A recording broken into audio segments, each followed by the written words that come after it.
I'm Sophie. I use she, her pronouns. I'm Hannah, and I use she, her pronouns as well. I'm Ellie. I also use she, her pronouns, and we are all freshmen at the University of Michigan. So just to start off, what do you think of diet culture, and how do you think our society perpetuates it? Lots to unpack there. There's lots to unpack. I think, like, a lot of times it's just, like, the pressure put on... I mean, I don't want to, like, insinuate at all that women are the only ones that, like, have eating disorders and struggle with the diet culture, but, like, I think just, like, so often in the media, the representation just, like, tries to convince specifically women that, like, if they're not, like, skinny or if they don't have this body type, like, they're not worth anything. And I think, like, a lot of that, like, celebrities have just contributed to, like, creating this false narrative that, like, you always have to be on a diet and, like, vegan or whatever it is at the time. But, like, I think it's a lot of, like, perpetuated by just what we see. Yeah, like, what was brought up in our last day of class actually was we had to write down 5 bullet points for what we learned in class, and someone put that Gwyneth Paltrow is the root of all evil. Just so funny, because she has that, like, site Goop, and she puts out, like, these things like, oh, you can solve all of this, and, like, with no science. Yeah, with no science back, and it's just So celebrities like that are also celebrities who just they edit, like, their bodies so much, but then tell everyone that it's natural. Real. And you then can it's do like, that by, like, how are you supposed to diet and working out, and it's just really harmful for especially younger kids. I think one of my biggest things is, like, the weight loss pills that people like influencers, like Khloe Kardashian is a big one that promotes it. And, like, we know a lot of these people have had surgery, which isn't an issue, but, like, you should be honest about it when your like, fan base is a bunch of young girls and they genuinely believe you that you got, like, looking like this using just weight loss pills. And the fact that, like, you're promoting weight loss to young girls in the first place, like, they don't need to be thinking that they need to lose weight. And I think it's a lot of, like, almost, like, microaggressions, like, things that people don't realize are problematic or triggering as someone with an eating disorder to hear. And also, like, things that adults will even say to kids, and it's like they think it's okay because it's a kid, but when you take a step back and, like, look at sometimes, like, what even parents say to their kids, it's, like, so not okay. Or, like, what kids hear their parents say about themselves. Yes, exactly. We talked about this again in class, like, middle-aged women, how it's especially with, like, moms or, like, aunts, whatever, they're always, like, talking about dieting and how that can affect kids listening to that, like, oh, like, maybe if you're dieting, I need to diet, or that there's something wrong with their bodies. I read a book that had a quote in it. I probably am going to misquote, but just it said, like, this girl, like, asked herself, like, how am I supposed to love my body when I have the same body as my mom, and she always is complaining about it.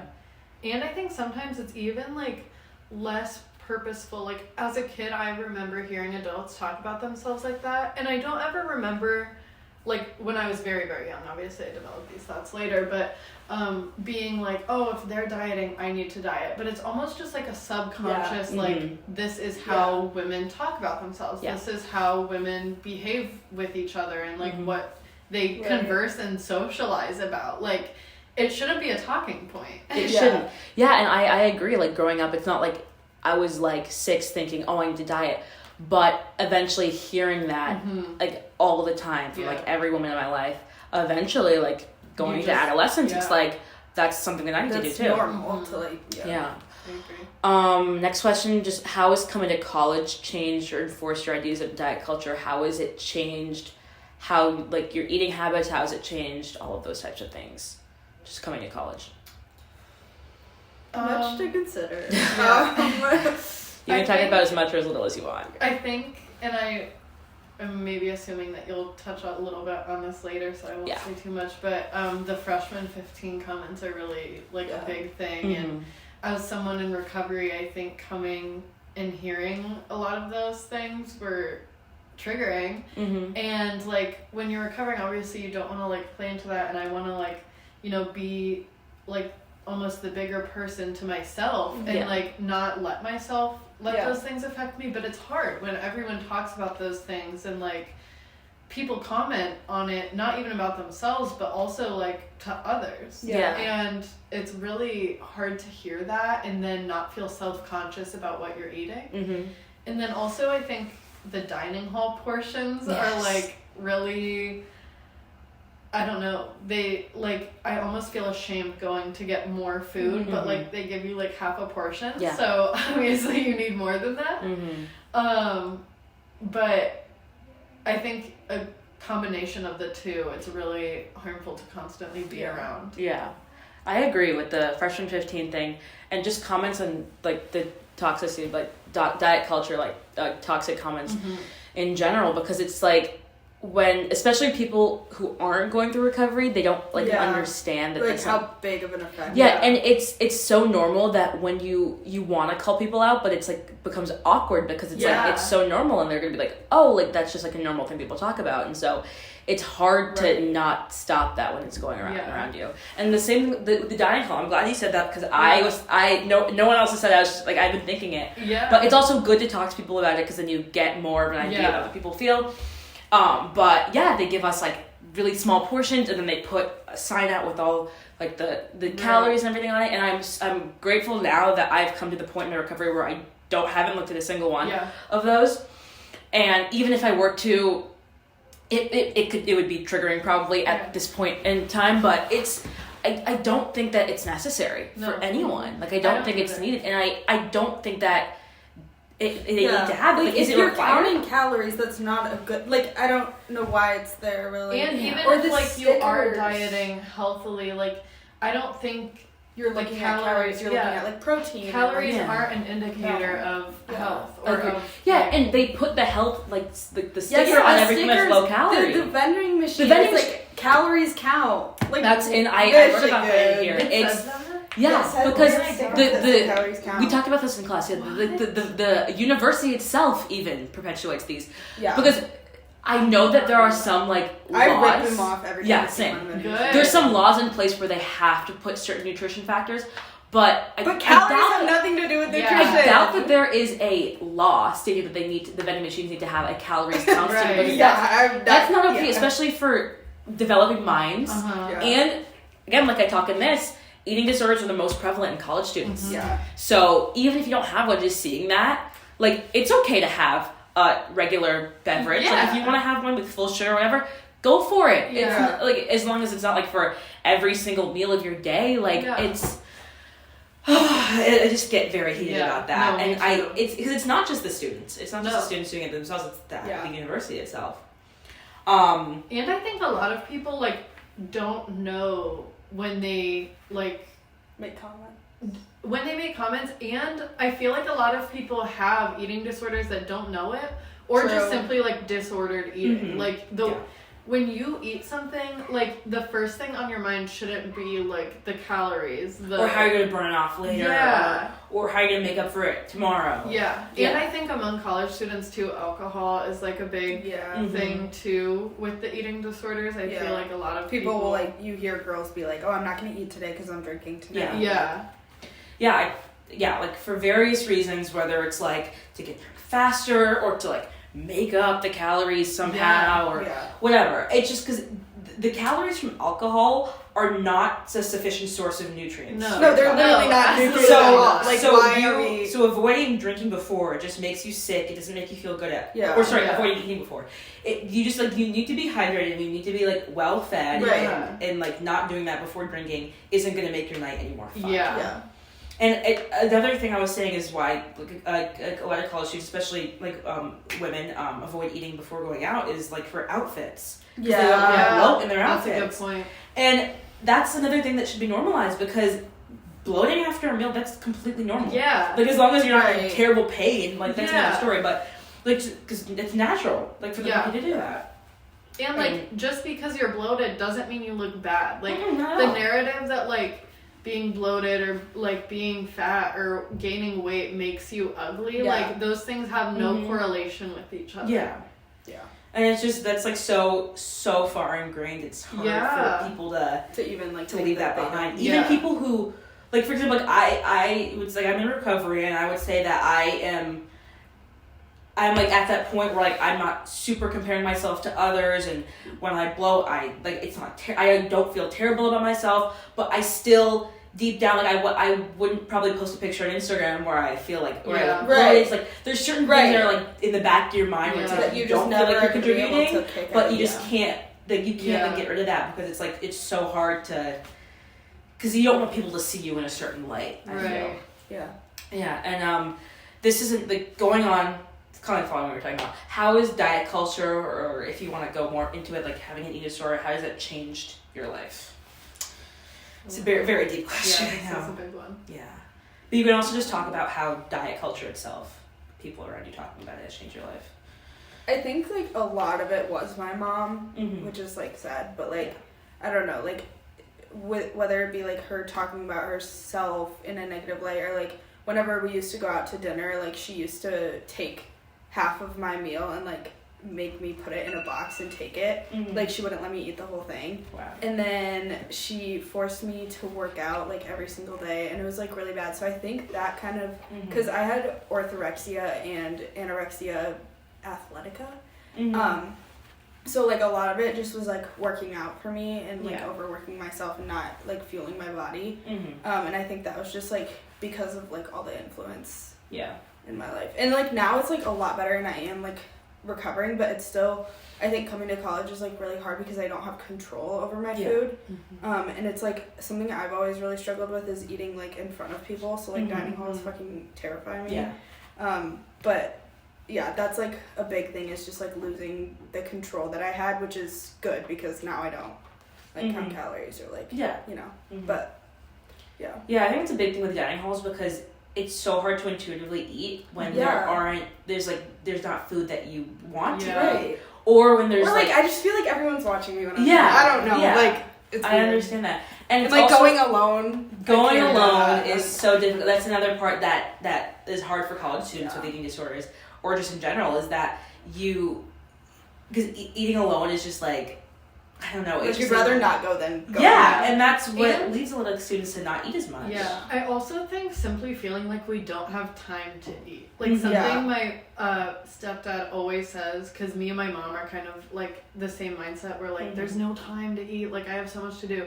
He's like, eating is like, it's literally essential for you to continue living. There's always time to eat. Like, make time. Like, nothing is more important than your health. But like, I think it's really hard for us to like actually implement that. Right. Yeah. And that's a big thing for me. I try to make time because that's honestly what started me having an eating disorder. Back in, like, I would say 9th grade, the beginning of 9th grade, I was in marching band and I was doing a lot of stuff going to high school. And I just had no time to eat. Yeah. And then it just became a thing of being like too anxious to eat. And then it just started down this whole path. Yeah. And then especially I think it was like junior year, right before COVID, was like really hard for me. Because I was also having really bad mental time. And then I was just like, of course, everyone knows MyFitnessPal. Oh, no. Because I grew up not being, I was like a chubby kid. Like, I grew up as a chubby kid. And I had like some not great eating habits. And so I realized that me not forgetting to eat, I was like, I was losing weight. So I was like, I'll just keep doing this until I'm where I want to be. And then I found out that I was never where I wanted to be. It was always just a little bit more. And then I'm sure I had a friend who, like, she was chubbier and then she started losing weight because she had an eating disorder. And people were telling her, you look so good. Everyone tell me, oh my God, my mom, all my family, they'd be like, oh, you look so amazing. And then what message does that send? And then I would lie to everybody. Good before. People would always ask me tips too, and that was so triggering. But I would lie to everybody. Oh, like I'm working out, I'm eating healthy. But I would be counting I would be counting gum in my FitnessPal. That's when you know it gets bad. Yeah. And then I would go from soccer workouts and then go to the Mac for hours until I like couldn't stand, and it was just.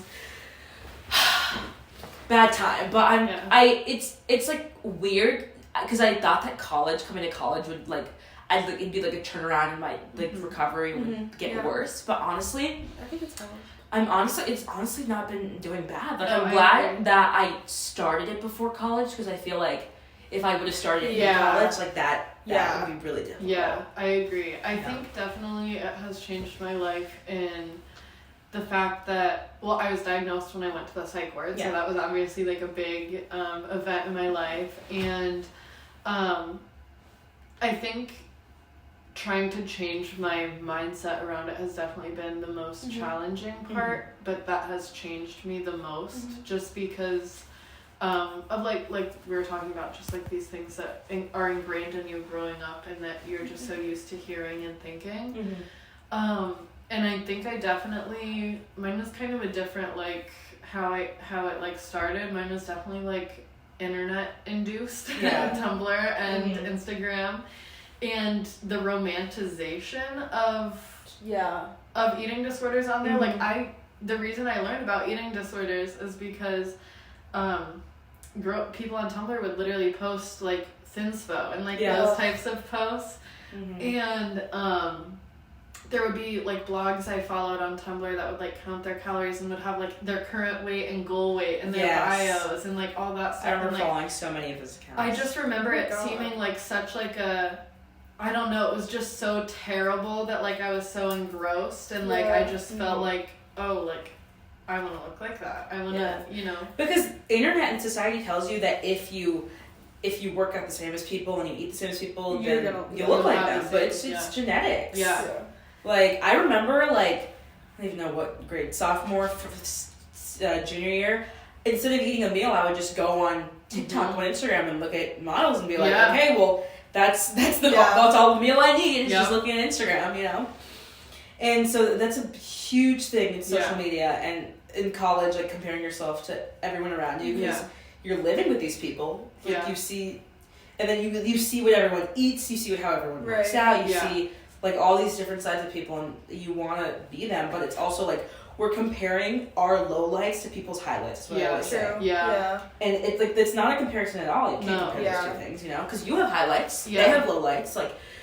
It's just not shared. Yeah, exactly. But and I was also like I was underweight prior to my eating disorder. I was a very thin kid, and like a lot of times I got made fun of for being thin, which I'm still not like. People say like what do you call it? I know like what you're talking skinny about. shamed, but like I'm not a believer in that. Yeah. But I was, I guess, like made fun of for being skinny, but I do acknowledge that like clothing brands and things like that still, you know, benefit me and give me privilege as a thinner person. But so I didn't really have pressures like that, but I had like people got worried about me very quickly because of the fact that I was already underweight and then I was losing more weight, and I was vegan and I was 11 years old. And I had girls on my Instagram all the time asking me for tips, and they're like, what's your workout routine? And like I like would make up fake workout routines because I was scared to tell them that I didn't work out, and that like so I would tell them I did these videos that I didn't do, which is I hope they didn't like go do them. You're like learning a workout routine for an 11-year-old who has never worked out. That's hilarious. But it was. No, people don't understand like how fast you grow up when you have eating disorder. Like it really changes you. And especially like being on the internet at that age, like not only did I find eating disorders that way, but through that I found a lot of other things online that were like really harmful to see as a kid. And I think that like once you find one of those things, and for me it was like the eating disorder like circle online, you find all of them. And it's really like sometimes I forget that like it's not normal for like 11-year-olds to be seeing this stuff, or for me as an 11-year-old to like go to the psych ward. Like I don't know, I thought that was just such a casual thing when I was that age, but like that was really young. Like that's just getting into middle school. I was in 6th grade and I had to take like half the year off, and we did like school inside of the school, like inside of the psych ward. But okay, just to end, if you have any more comments or anything, or maybe just talk about your recovery a little bit if you want. There was one thing I was about to say. I don't know if either of you have struggled with this, but I always like some anxiety that I had around my own eating disorder was that like once I was to the point where I was acknowledging it and like wanted to get help, I think I was like very worried that I wasn't skinny enough for people to recognize my eating disorder. Yeah. So I don't know if either of you like. Yeah, I felt the same way. I remember because I never wanted help. I was like, because if I get help, that means I'm going to gain weight, and then I have to start eating again. I never wanted help. But I don't know, it happened slowly over time, but I feel like one day I had like a doctor's appointment, and you know when they have like the box, like any comments or concerns, and I was like, I was too scared to write it, but then I finally did. I wrote like, I think I'm struggling with an eating disorder, like I need help. Nothing ever happened. Oh, well, yeah, that's a little, and so it's just, I feel like for me it was just, everyone was like, oh, you're just like, because I had I was a little chubby, so I was just losing it. People just thought I was growing up. I was just growing up, and I was just like working out and eating healthier, and so I feel like because I never got to that point, because I had been overweight before, and so I never got to the point of being underweight. Yeah. But I got to a point where I was underweight for my own body, like myself personally, and so I never really had. That was my struggle. I was scared that I wouldn't really get help or anything like that, because when you think of anorexia, you think of like, you know, it's like 90 pounds, and I wasn't. But it, like, for me, like, the amount of weight I lost was a lot for me. Yeah. I remember I had a doc. Also, something to even, that's a whole other discussion, but like the way doctors handle like eating disorders is so sick. That's what I was gonna say. I had a really like good doctor, thankfully. Oh, really? Like I wasn't allowed to see my weight up until like I turned 18. Are you serious? Like I didn't know how much I weighed until like a year ago. Wow. See, that's one thing for me now is, since it's been since I would say a year and a half now, since summer 2020, I have not looked at the scale. And when I go to the doctor, I ask him what to tell me, and it's life-changing. I started doing that. It is life-changing because... Well, I went recently, and I asked the doctor not to tell me, but she still did. And so I had gained like 15 pounds in recovery, obviously. Which is healthy. Right. And so she... But then the doctor was like, just make sure you aren't taking the bus around campus. And I was like, are you kidding me? It's ridiculous. The same thing with the BMI. Literally stupid. Bullshit. We talked about this in class. Yeah. It is such an outdated system. Literally, what does BMI even mean? And I don't know why doctors still use it, because everyone acknowledges, or a lot of people acknowledge that it is an outdated system, and it doesn't take into account a lot of things. Yeah. It only takes into account genetics, height. Yeah, it only takes into account your height and weight. Yeah. That's literally it. And like I think gender, which is ridiculous. And doctors have it's just so unfair for them to not even like ask, because there's so many factors that make assumptions about our health based off of like a random and especially for women. I feel like that is unfair, because like your boobs, like literally your boobs are heavy as fuck. Really, I feel like it disproportionately affects women for sure, because also, I know you guys can relate to this, but I'm since I'm like African, I have the African bone structure is different from like regular bone structure, and so we have thicker bones, which makes like gives you like you're like more heavier.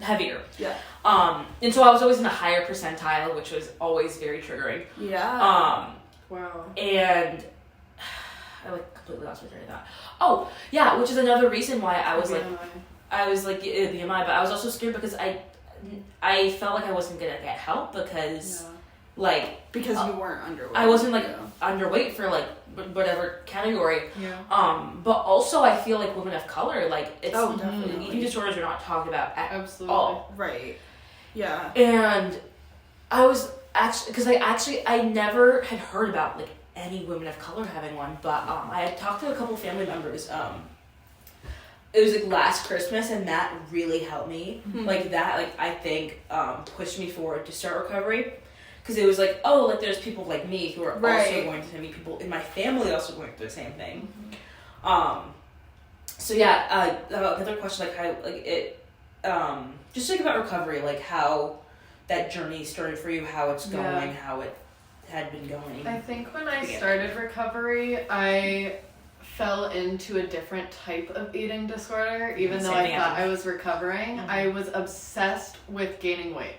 Like because I was still underweight, and I wanted to like get like curvier, and so this is my MyFitnessPal second phase, round 2, and I was tracking my protein like crazy, and I looked up like the healthy protein and doubled it, because I thought that's what like bulking was, because I started watching workout YouTubers. You're bulking at literally age like 15, and I just remember, like, obviously that was a really unattainable goal, but I was crying every night if I didn't meet this protein goal. And, like, but at the same time, I thought this meant I was recovered. Yeah. I was good. I was done.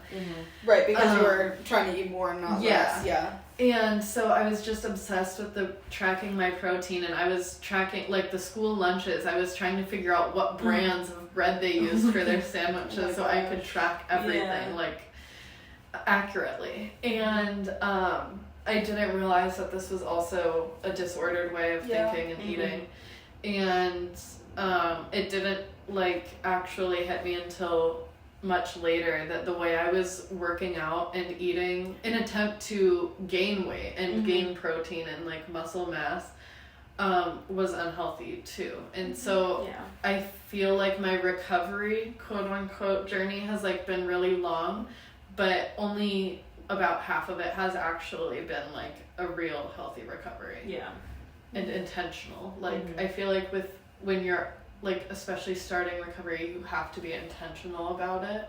For sure, yeah. And just like I think at the beginning something that was really helpful for me was letting myself, this sounds just like so simple and dumb, but like just letting myself eat whatever I wanted. Even if I had eaten so much that day, even if it was at midnight and I was eating a bunch of junk food, like it was just helpful for me to change the way I was thinking about food to let that happen. Yeah, it's because when we label food as good or bad, that's what gets you. Yeah. Right. And I know that like some of it definitely wasn't healthy. Like eating a whole thing of like Hershey's at like midnight was definitely not like quote unquote healthy, but like it did help me change my mindset about food, and it was very helpful for me. And what was it? I was gonna say something else. I can't remember. It's okay if you think about it. You can jump in. I have no idea what it was. I can go while you're for me, same thing, because I started about to the beginning of COVID was when I started trying to enter recovery, and I realized that I had just gone from anorexia to orthorexia. Because I didn't know what that term was at the time. But I'd gone from like not eating at all, and I was like, but then I went from that to tracking everything to becoming vegan, to making those green juices instead of breakfast, you know. Doing the Chloe Ting workouts, not the Chloe Ting workouts. Yeah, I would buy low calorie versions of everything. I made my mom buy the 35 calorie bread that tastes like shit, and get like all like the like vegan versions of everything. And it wasn't until, funnily enough, TikTok is what helped me. Really? Even though TikTok, there could be awful sides, which is my social media. You have to find sides that are good and block the areas that aren't. I found a couple TikTokers that really helped me. I don't know if you guys know any of them, but Brittany Lancaster, Victoria, and Garrett. Yeah. Oh my gosh. Clara and herself. Just like a lot of those people really helped me to see, like, I was seeing like real recovery, like like online, and seeing like real people. And real I love the ones of people eating their fear foods. Yes, those really helped. It took me so long to eat pizza again. Oh my god, yeah. So long to eat pasta again. So long to eat regular bread. But I also got into the thing of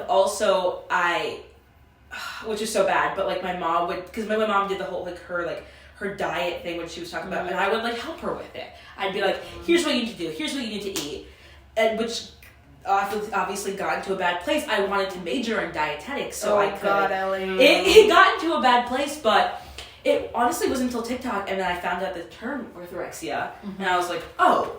You're like, I have. Wait. So actually, okay.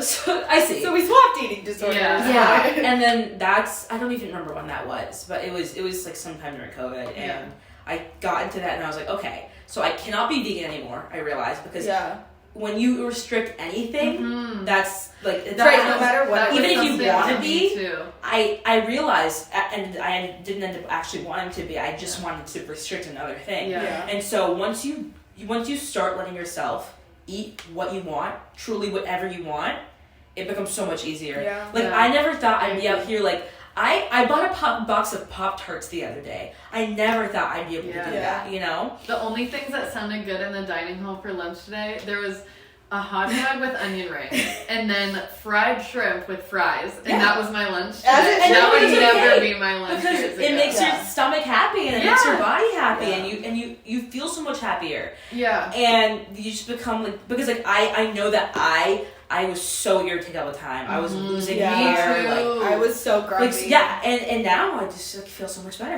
Me and my mom had to like establish a rule with my therapist that like because when I was in that state and really irritated, it was very easy for me to get overstimulated, which I didn't know what that was at the time either, which didn't help.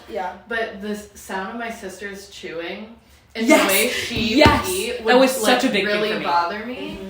So we had a rule that like if I could get up and leave the table if I needed to. Yeah. But that also resulted in me like falling back into old habits sometimes. Where you don't have to be around food. Yeah, because I didn't want to be around her eating, and that's where I would eat. Mm-hmm. So like I just wouldn't get full because I wouldn't want to sit there for that long and listen to my sister too. That's so funny.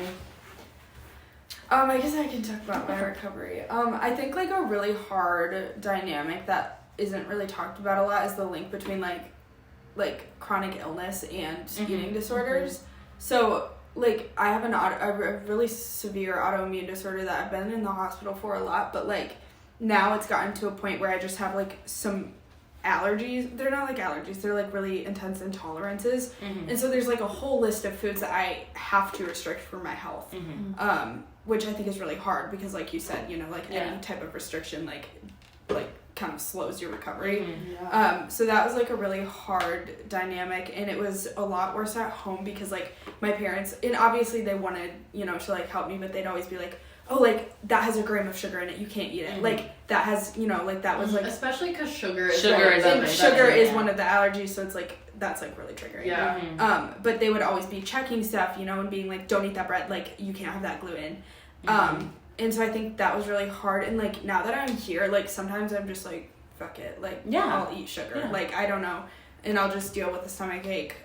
So I don't know, I feel like a lot of people don't really talk about the link between, you know, having to restrict yourself for your health, but also trying to. And you have to check labels too, which is really hard. It's like I never even thought about you do that. Look at the calories, like you have to.